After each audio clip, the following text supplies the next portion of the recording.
Hey y'all, so in this video I am going to talk about all the ways that you can keep your hair healthy and thriving while doing silk presses or straightening. So if that's a video that you are interested in, then make sure you keep on watching. Baby, you the best, hands down. So special. You so fine, God bless you. Other girls not an issue. Cause baby, you the best, hands down. The definition of wealth. I'd like to thank you for being yourself. Hey y'all, welcome back to my channel, Simply Jade 101. And on this channel, we do all things simple. You know, I'm all about simplicity. This video is no different. I'm gonna give you tips that I feel in the natural hair community, we have kind of bypassed like simple ways to straighten our hair, and we make it so confusing and so complicated, and it does not have to be.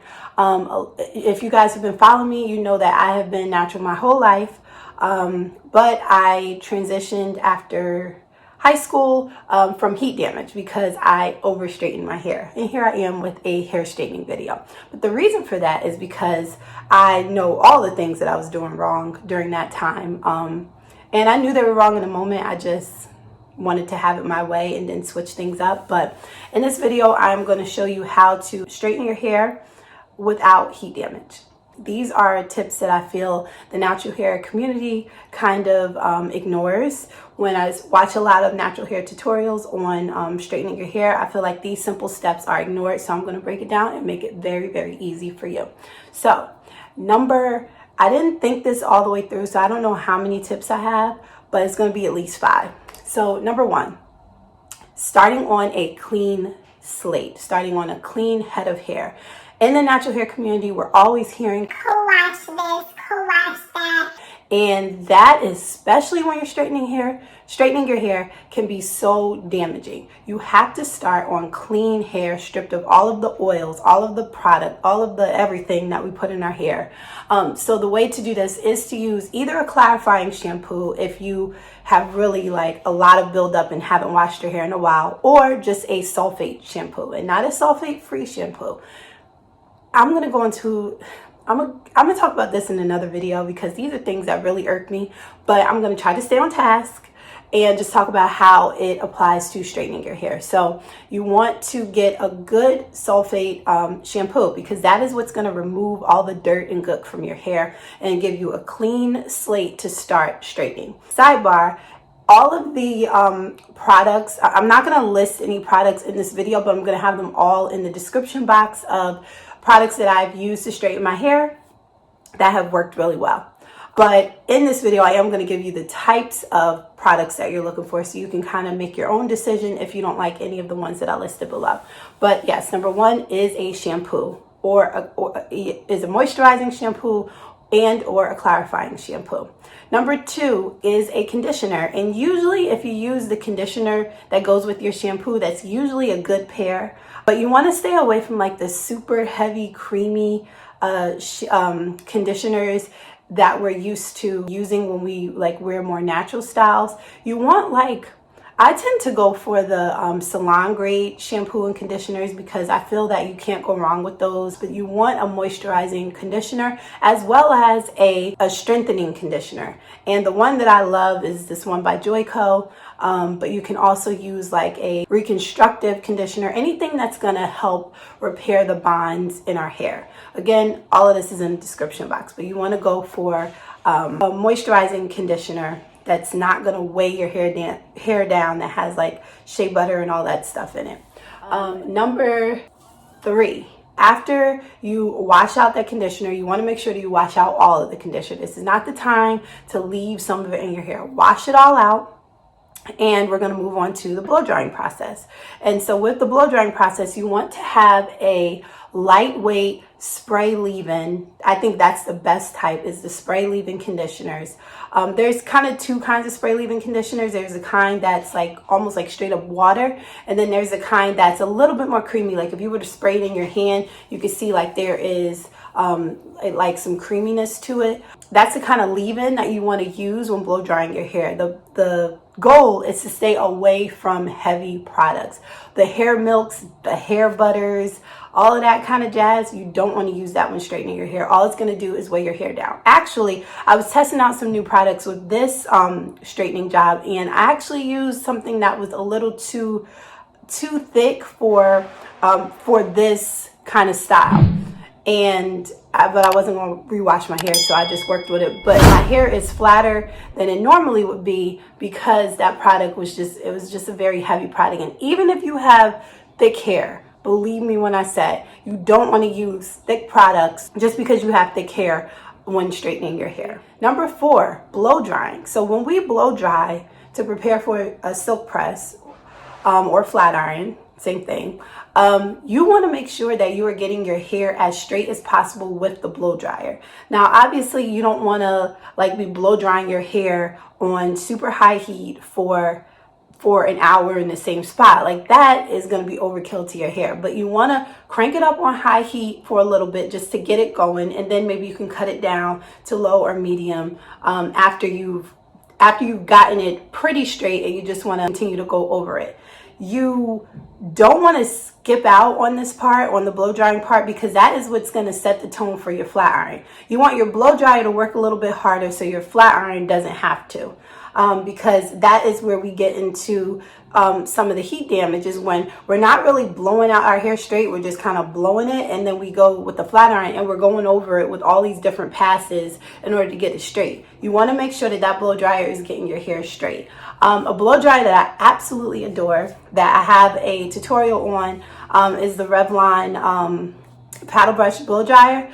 I really like that, but depending on if you have dense hair, if you have a lot of hair, you might need to use more sections when blow drying because you want to make sure you get your roots. So you want to make sure you are leaving that blow dryer at the top of your head, at the top of the roots, to get that straight. But I love that blow dryer. If you don't have that, definitely a blow dryer with a comb attachment can also help you get it straight. But the goal is to get your hair straight with the blow dryer. Number 5 is the flat ironing portion. So you want to use, I forgot.